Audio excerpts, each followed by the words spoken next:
आज हम लेकर आए हैं महाराणा प्रताप की वीर गाथा। महाराणा प्रताप का सबसे प्रिय घोड़ा था चेतक, और चेतक बहुत ही समझदार और स्थिति को पल में ही भांपने वाला घोड़ा था। उसने कई मौक़ों पर महाराणा प्रताप की जान बचाई थी। हल्दी घाटी के युद्ध के दौरान प्रताप अपने पराक्रमी चेतक पर सवार होकर पहाड़ की ओर जा रहे थे। तब उनके पीछे दो मुगल सैनिक जब उनके नज़दीक आए तो चेतक ने रफ्तार अपने आप तेज कर दी, लेकिन रास्ते में ही एक पहाड़ी पर नाला बह रहा था। युद्ध में घायल चेतक फुर्ती से लांघ गया, परंतु मुगल उसे पार नहीं कर पाए। चेतक नाला तो लांघ गया, पर जब उसकी गति धीरे धीरे कम होती गई और पीछे से मुगलों के घोड़ों की टापें सुनाई देने लगी, उसी समय प्रताप के पीछे से एक आवाज़ सुनाई पड़ी, हो नीले घोड़े रा सवार। प्रताप ने पीछे मुड़कर देखा तो उसे एक ही अश्वारोही दिखाई दिया, और वह था उसका भाई शक्ति सिंह। प्रताप के साथ व्यक्तिगत विरोध ने उसे देशद्रोही बनाकर अकबर का सेवक बना दिया था। जब उसने नीले घोड़े को बिना किसी सेवक के पहाड़ की तरफ जाते हुए देखा तो वह भी उनके पीछे हो लिया, और शक्ति सिंह ने चुपचाप दोनों मुगलों सैनिकों को मार दिया और वह प्रताप से जाकर मिला, और दोनों भाई पहली बार प्यार से एक दूसरे के गले मिले थे। इस बीच चेतक जमीन पर गिर पड़ा और प्रताप उसकी काठी खोलकर अपने भाई द्वारा प्रस्तुत घोड़े पर रख रहा था। चेतक ने प्राण त्याग दिए थे।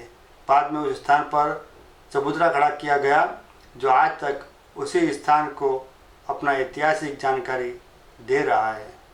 महाराणा प्रताप का हल्दी घाटी के युद्ध के बाद का समय पहाड़ों और जंगलों में व्यतीत हुआ।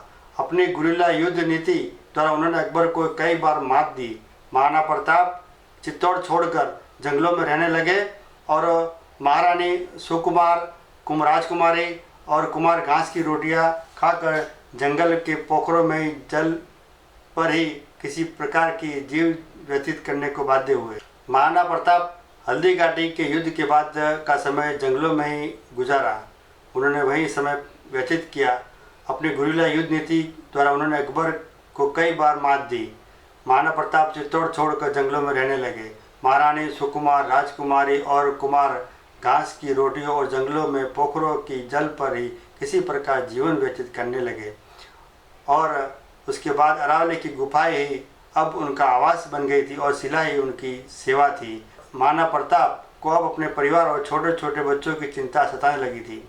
मुगल चाहते थे कि महाराणा प्रताप किसी भी तरह अकबर की आजीदा स्वीकार कर दीन इलाही धर्म अपना ले।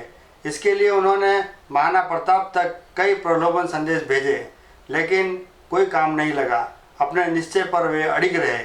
महाराणा प्रताप राजपूत की आन बान व शान, सम्राट हिंदुत्व का वह गौरव सूर्य, इस संकट, त्याग व तप में अड़िग रहा, और धर्म के लिए, देश के लिए और अपने सम्मान के लिए वह तपस्या उनकी बहुत ही वंदनीय है।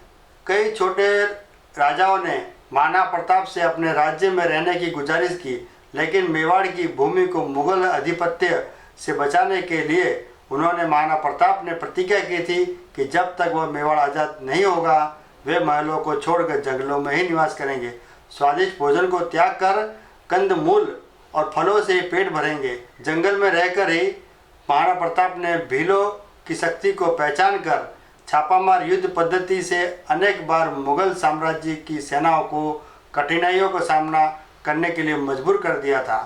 और बाद में मेवाड़ के गौरव भामाशाह ने महाराणा के चरणों में अपनी संपत्ति रख दी। भामाशाह ने 20 लाख अशरफिया और 25 लाख रुपए महाराणा प्रताप को भेंट में प्रदान किए। महाराणा इस प्रचुर संपत्ति से पुनः अपने सैन्य बल का पुनर्गठन में अनुपम सहायता प्राप्त हुई, और प्रोत्साहित होकर महाराणा प्रताप ने अपने सैन्य बल का पुनर्गठन किया तथा अपनी सेना में नव जीवन का संचार प्रसार हुआ। महाराणा प्रताप सिंह ने पुनः कुंभलगढ़ पर अपना कब्जा स्थापित करते हुए शाही फौजों द्वारा स्थापित और ठिकानों को अपना आक्रमण जारी रखा। मुगल बादशाह अकबर ने विक्रम संवत 1635 में एक और विशाल सेना शाहबाज खान के नेतृत्व में मेवाड़ भेजी। इस विशाल सेना ने कुछ स्थापित लोगों की मदद के आधार पर वैशाख कृष्ण 12 को कुंभलगढ़ और केलवाड़ा पर कब्जा कर लिया तथा गोगुंदा और उदयपुर क्षेत्र में लूटपाट की। ऐसे में महाराणा प्रताप ने विशाल सेना का मुकाबला जारी रखते हुए अंत में पहाड़ी क्षेत्रों में पनाह लेकर स्वयं को सुरक्षित रखा और चावड़ पर पुनः कब्जा किया और शाहबाज खान आखिरकार खाली हाथ वापस पुनः पंजाब अकबर के पास पहुंच गया। चित्तौड़ को छोड़कर महाराणा प्रताप ने अपने समस्त दुर्गों को शत्रु से पुनः उद्धार कर लिया और उदयपुर को उन्होंने अपनी राजधानी बनाया। विचलित मुगलिया सेना के घटते प्रभाव और अपनी आत्मशक्ति के बूते महाराणा प्रताप ने चित्तौड़गढ़ व मांडलगढ़ के अलावा संपूर्ण मेवाड़ पर अपना राज्य पुनः स्थापित कर लिया था। इसके बाद मुगलों ने कई बार महाराणा प्रताप को चुनौती भी दी, लेकिन मुगलों को मुंह की खानी पड़ी। आखिरकार युद्ध और शिकार के दौरान लगी चोटों की वजह से महाराणा प्रताप की मृत्यु 29 जनवरी 1597 को चावड़ में हुई। महाराणा प्रताप ने अकबर को हमेशा तुर्क कहने की कसम खाई थी।